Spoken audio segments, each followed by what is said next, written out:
Welcome to The Real News. I'm Tarachansky in Tel Aviv. And I'm Shir, Hever in Germany.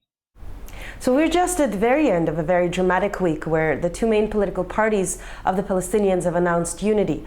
Shir, do you want to walk us through a very brief history of this? Hamas party is actually the newest form of, the newest party in the Palestinian political sphere. They were formed in 1987 and they still believe in the military struggle against Israeli occupation despite overwhelming military odds. But now they're seeming to change their opinion a little bit and maybe have more faith in diplomatic chances as well. The Fatah party, which is quite an old Palestinian party and one of the main parties, or the most influential party within the PLO, the Palestinian Liberation Organization, they call for diplomatic efforts. They have abandoned the military struggle. So at the very beginning of the last week, we saw that the PA was threatening to actually dissolve through various officials and leaking information that they're considering that if the negotiations with Israel would not succeed, they would actually take apart the Palestinian Authority. And then in the beginning of last week, they started to backtrack, sort of saying that that's not exactly what they meant, entering marathon negotiations with Hamas. These marathon negotiations end at 3 o'clock in the morning on Wednesday, announcing reconciliation. The agreement was announced in the home of Ismail Haniyeh in Gaza, and this is of course because Hamas officials are not allowed to travel in the West Bank. Immediately after the announcement is made, Israel is response saying that the PA can either choose peace or Hamas. Instead of moving into peace with Israel, he's moving into peace with Hamas, and he has to choose. Does he want peace with Hamas or peace with Israel? You can have one, but not the other. I hope he chooses peace. So far, he hasn't done so. Afterwards, Israel cancels a planned session of negotiations. Then Israel attacked the northern Gaza Strip. Usually when these unity talks are announced, Israel rushes to attack the Gaza Strip, sort of to remind the two territories that it still has the power and will not accept any unity between the two. But while the attack actually wounds 12 civilians, it doesn't kill anybody.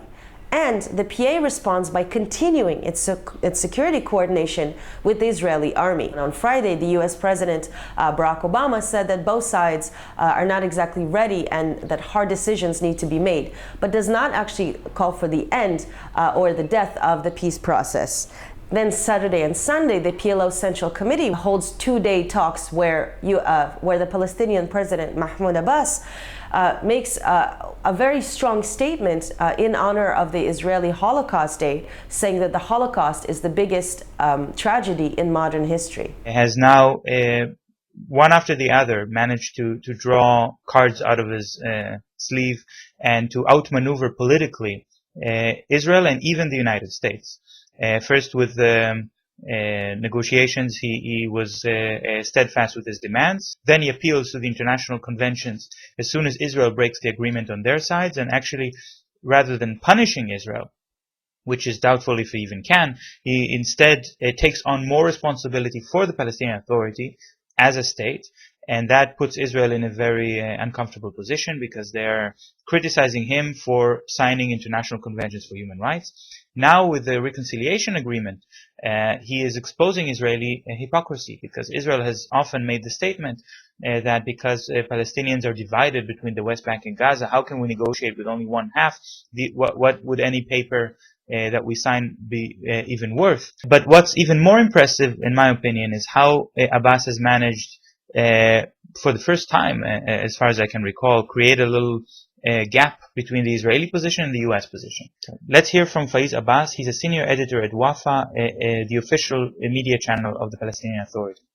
לפתח לרשות הרווח הנקי זה שאבו מאזן הצליח לאחד שוב את הגדה עם רצועת עזה. בשבילו זה ההישג הכי גדול לפחות בחמש השנים האחרונות, ואם הוא יצליח באמת הוא ייזכר כמי שבאמת הביא לאחדותה שוב של הפלסטין.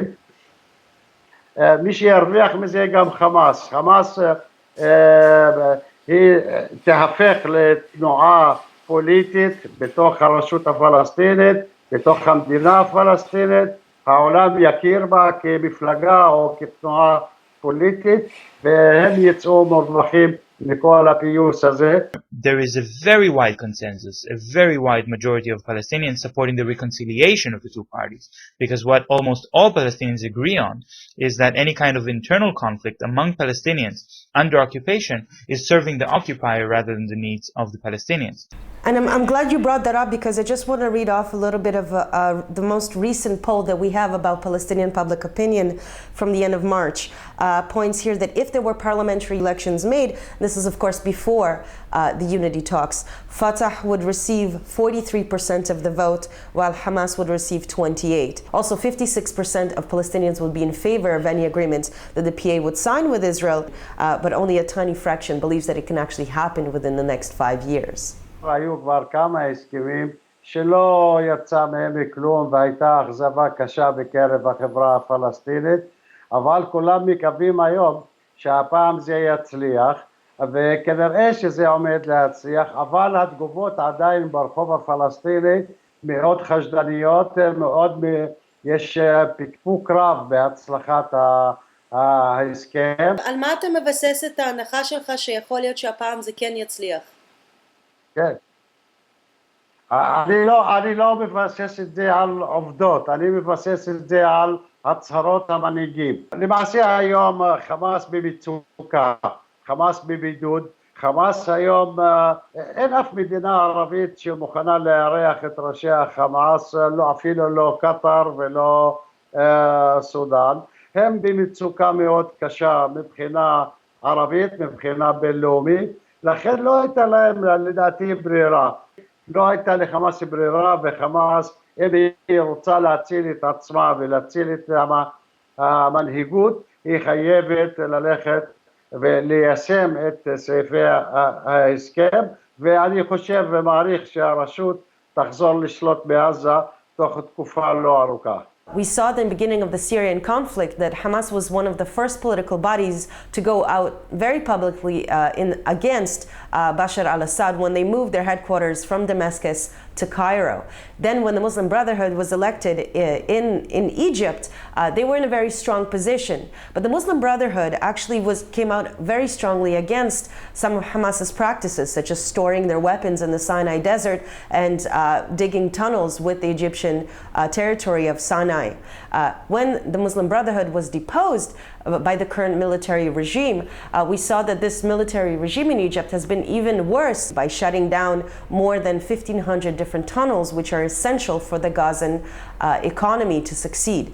At the same time, much of Hamas has actually left the party, because Hamas itself as a political body has been moving closer and closer towards the Palestinian Authority, every once in a while releasing a little bit of information saying that they will accept the 67 borders. So in the last escalation with Israel, we saw 90 rockets fired from inside the Gaza Strip, mostly by the Islamic Jihad. And this escalation, which was responded to by Israel very violently as usual, we saw the Egyptians once again mediate a ceasefire, except that this time, instead of Hamas sort of saying, don't worry, we will control the forces inside the Gaza Strip, as the last escalations, the Islamic Jihad actually negotiated with Egypt directly, sort of saying, we are responsible for this, we are the strong party here, and we don't need Hamas, which is the official government of the Gaza Strip, to approve whether or not we will negotiate a ceasefire with Israel. Fatah is also in a weak position because they've been promising the Palestinians that negotiations will lead to independence. And I think everyone is very clear that Israel will not allow that to happen. No, I think that the coming months are going to be very interesting, because the Unity Government Agreement says that a technocratic government, not of political leadership, but actually of just the bureaucrats that govern the territories, will be formed in the next 5 weeks, and that elections are going to take place in 6 months. But even for this technocratic interim government, there's some very important questions that are being raised. We saw that over the last 7 years, the two different governments of the two different territories have been making laws that are governing their own territories. Is the new unity government going to then sit and reopen a lot of these laws? Some of them are not even just political, but specific policy laws that dictate how the two different governments are governing in their respective territories. Also, we've seen that every time that there's been a unity government, Israel has been very quick to arrest and repress the Hamas members and not so much the Fatah members. What is Fatah going to do this time? Are they going to sit by idly and enjoy some of the political gain from that, or are they going to actually come out in support of their colleagues in the Hamas party? And this is exactly the greatest vulnerability of the unity government. The government that was appointed in 2007 after the split between Fatah and Hamas, after the West Bank and Gaza split, was also a technocratic government. That's how it was presented, headed by Prime Minister Salam Fayyad. And this government was supposed to just rule for a short time until new elections can be organized or until some kind of political solution can be found.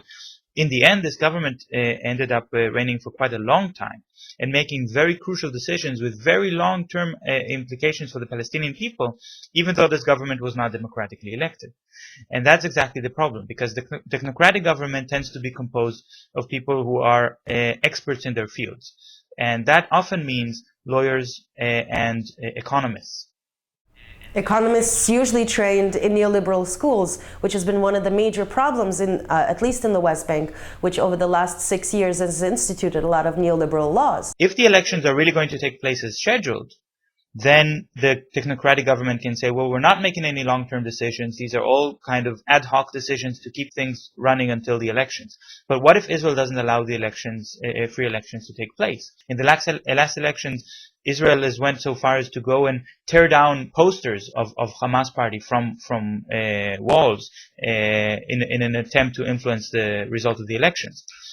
So this could lead actually to an extension ad infinitum of the technocratic government, and that's something that's basically continuing the status quo that we have today.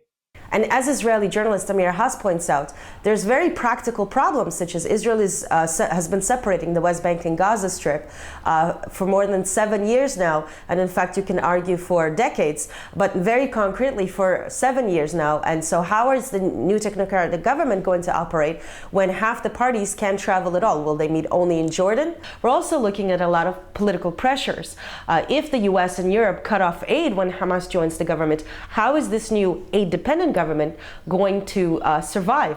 Despite all of this political maneuvering, etc., the security coordination between the PA and Israel never stopped. Will Hamas be able to be in a government that coordinates with Israel's army? And will the Israeli army agree to continue to negotiate, to coordinate with the Palestinian Authority, knowing that there are also Hamas members there, even though the Israeli army is actually very dependent on that kind of coordination and has dismantled many of the Israeli military institutions that have been used to repress Palestinians and control them before the establishment of the Palestinian Authority.